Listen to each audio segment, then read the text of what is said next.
Welcome to Solutions OP Clinical Trials Podcast. My name is Olga and I'm the Managing Director of Solutions OP. We are a small team of experienced professionals working on clinical trials in the United Kingdom. I'll use our podcast to discuss hot topics in clinical trials and provide analysis of the latest trends and challenges in pharma and medical device industries, not just in the UK but globally. Thank you for listening. Welcome to the latest episode of the podcast. Today I will be talking about biotech startups and other small companies and what I wish they knew before starting their first clinical trial. It's basically the idea of this episode is to give advice to people who are trying to set up their very first clinical trial and they don't know where to start and how to organize their thoughts, really, what is required for them to have a successful clinical trial. So I just want to share some of my experience and hopefully give them some good ideas. So if you're working in a startup and you're looking to find more information, I hope this will be useful. The first thing I would say is that for those of you who have not worked in a startup, it's actually a very difficult job. It requires a lot of energy and dedication and long hours, which are not always paid, these long hours.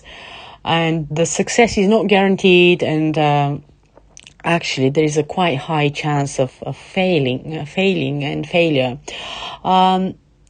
But on the other hand, there are plenty of things that startups can do to help organize their work better and actually be successful.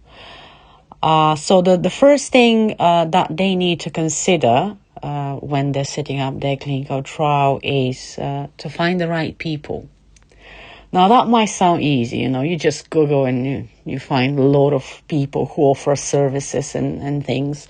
So it sounds very straightforward, but it's actually not. The reality is many startups opt out for big CROs and they're hoping that this will give them security because it's established CRO, they know kind of what to expect. But this actually could be quite expensive for them. And the reason for this is simply because the big CROs, especially those that have full service, they have a lot of staff, they have a lot of offices, equipment, so they need to fund all this, which is why usually their fees are quite higher so that they can afford to fund all their operations. And the other big challenge with big CROs is that you might not necessarily get the team which is the most experienced one because startups normally would have a small budget. So they might have people who are not that experienced and who are still learning how to do the job. Then the second option is to go for a small mid-sized CRO. Now that's tricky too. Because I haven't come across a website where it doesn't state that the company is a leading company. Of course, they tend to, majority of the small and mid-sized CROs, they tend to overstate their capacity and their abilities. I mean, it's understandable, they're trying to find more partners and expand their business. But at the end, the challenge for the startups is if they go for such companies, they might end up working with a lot of different subcontractors. And while some subcontractors might be great, others might not be that great. And you are at risk of having people just abandoning you or halfway through the study or through the setup and a lot of things like that, which I've seen over the years. The third option, of course, is to consider freelancers. Now, if you're going that way, you really need to assess what kind of resources you have internally and what kind of experience you have and what kind of people you need. My personal recommendation is, if you work in a startup and you know other startup companies, is always to look for advice from other startups. If they have any experienced freelancers that they can recommend you, and other experienced people. To me, that's always the best approach, because at least you know you're going to someone who has experience working with startups.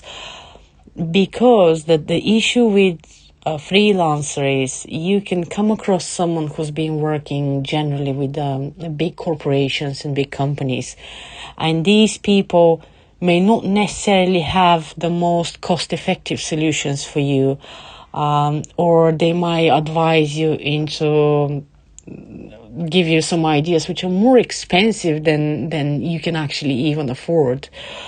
So I think it's very important to find the freelancers and the advisors who have experience with startups and who can give you some good advice on finding budget solutions for your problems. Now, the second big thing that you need to think about, apart from finding the right people, is what is your regulatory strategy? And things like, oh, I'm in Germany, so I want to target the German market. Well, that's not a regulatory strategy. What I mean here is you really need to find which market you can penetrate quicker, and you can place your product there so you can start earning some money. And I think this is the main thing that startups sometimes oversee. They just assume that they need to go into the country where they are, rather than finding regulatory intelligence and finding out more information of what's the situation with the different agencies around the world and where is the best place that you can have a good chance of success to get to the market. Because if you target the wrong market, you might not be having all the funds that you have to actually get your product to the market.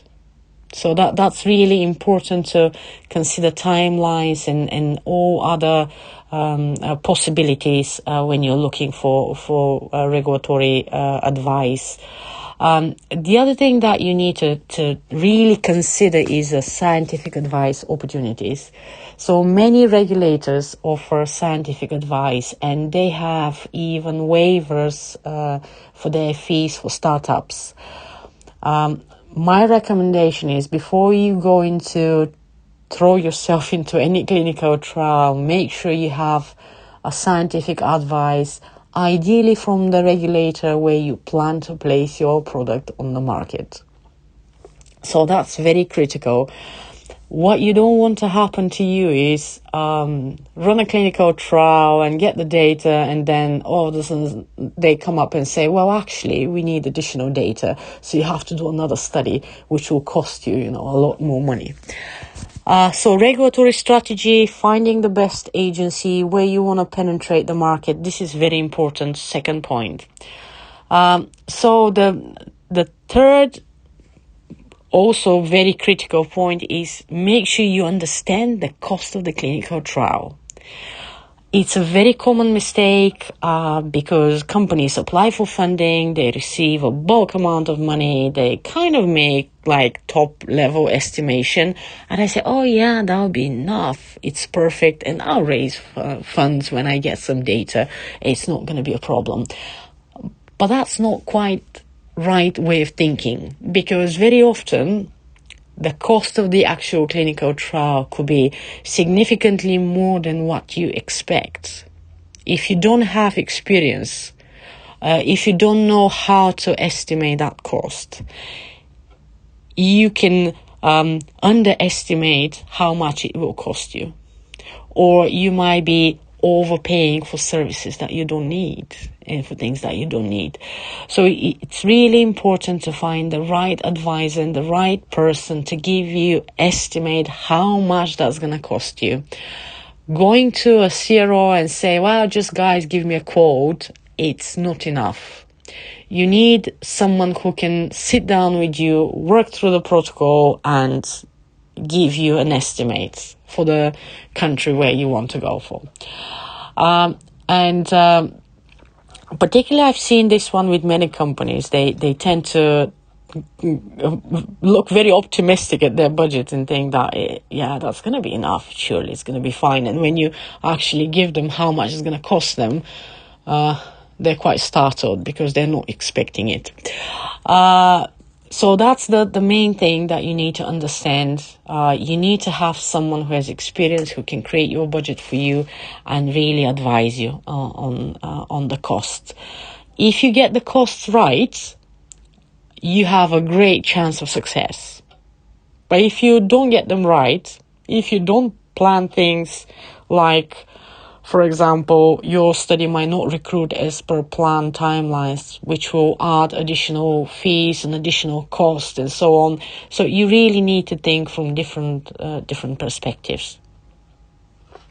So the next very important point, number 4, is to make sure you have a very good study design. I cannot stress more on this. It's not a one-man show. Just because you have 1 or 2 physicians who've written the protocol, this is not enough. If you're going to run a clinical trial in several countries, or in a country which is not your country and where the physicians are based, you really need to find the specialists in these countries to advise you what is the standard of care, how likely is that you recruit patients on this protocol, and really give you some practical advice how to do this study in a way that you can actually recruit patients. You need a lot of people. You need biostatisticians at a very early stage.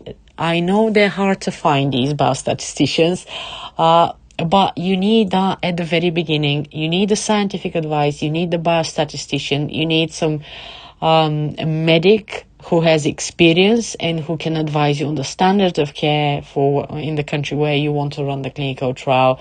You need someone from pharmacovigilance or someone to give you an idea of what kind of safety data you need as well.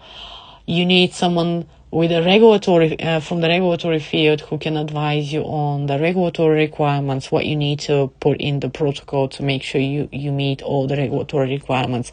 So it's not one person or 2 people write the protocol and there you go, all ready, let's go. As I said, you have to consider this as your only chance. You have to go and do that study right from the very beginning. Do it right, and then you get the results, and that will really help you later on for the planning of your future studies. But seeking regulatory advice is very critical at this point. So the other part, which is very important, and it's the 5th important part, is to prepare a risk assessment. And that really means worst case scenario. I mean, I really mean it. So you have to sit down and think, what happens if the study doesn't recruit in the expected timeline? Would I have money enough to fund it if I need to expand it for another 1-2 years? What if I cannot raise more funds? What if there's someone else who is working in the same field and they get results before me? What if you have a drug that turns out doesn't work in that patient population? What if you have any manufacturing issues? So you really need to consider different worst case scenarios, not because you are paranoid. That's not the idea of this. But more to think about possible solutions and see if you're overlooking something in your initial planning of your clinical trial, and try to predict what could potentially happen that you can take into consideration at a very early stage. If you consider all these 5 points in your clinical trial and you sit down and you do a good analysis and you're prepared and you know the costs, and you know which country is the best one for you to go to, I think your startup and your clinical trial will be successful. So it's all down to you to sit down and do your homework really well before you jump into any clinical trials, any exciting activities.